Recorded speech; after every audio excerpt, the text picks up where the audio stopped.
Thank you, Mr. Chairman. Let me just say first, I recognize the challenge. It's almost impossible to put money or assistance or aid into Afghanistan without the Taliban taking a cut.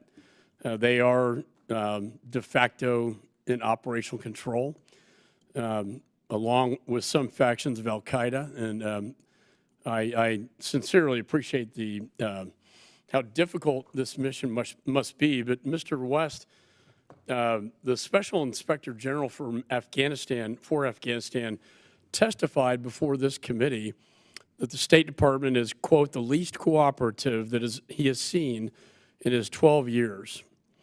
There are 30 outstanding requests from SIGAR, which the State Department is refusing to respond to. I have their letter right here that I'd like to enter into the record, Mr. Chairman.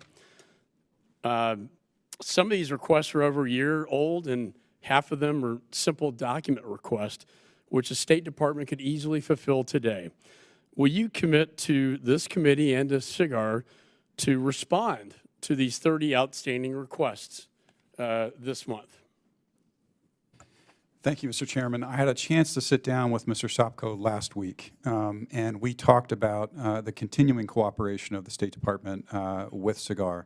I have to say, his statements before this committee caught us by surprise because they were inconsistent with the October quarterly report that he issued, noting that the State Department is collaborating well with SIGAR.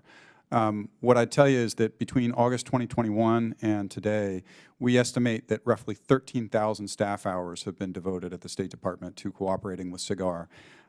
There are pieces of my team, Mr. Chairman, their entire job is to focus on SIGAR.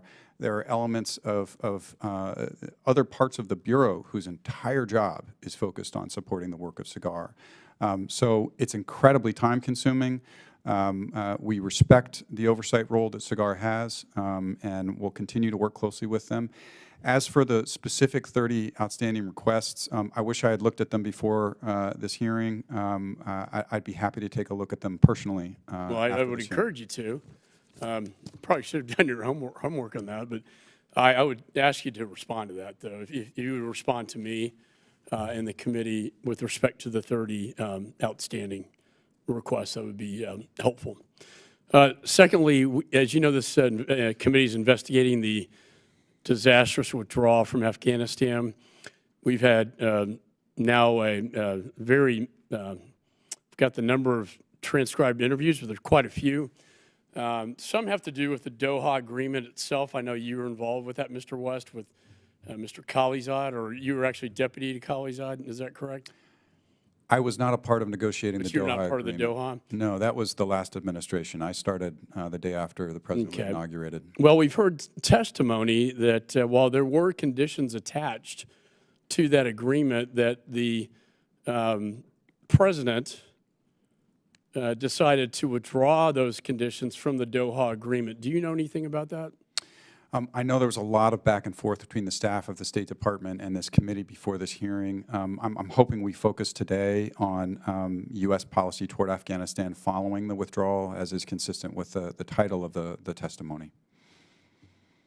Do you know whether the conditions set forth in the Doha agreement had any bearing on President Biden's decision to withdraw?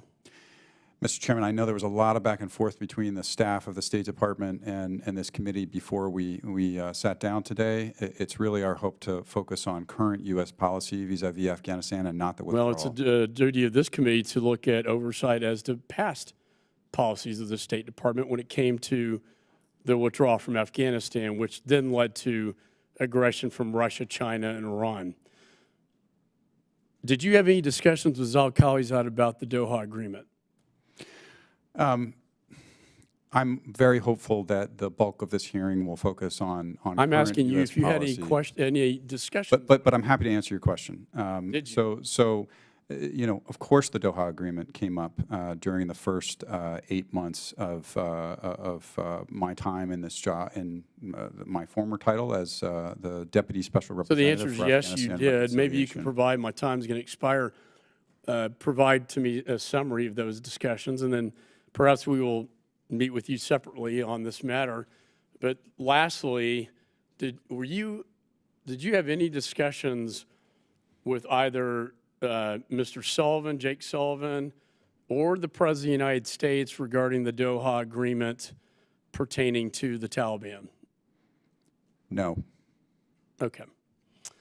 With that, I yield back.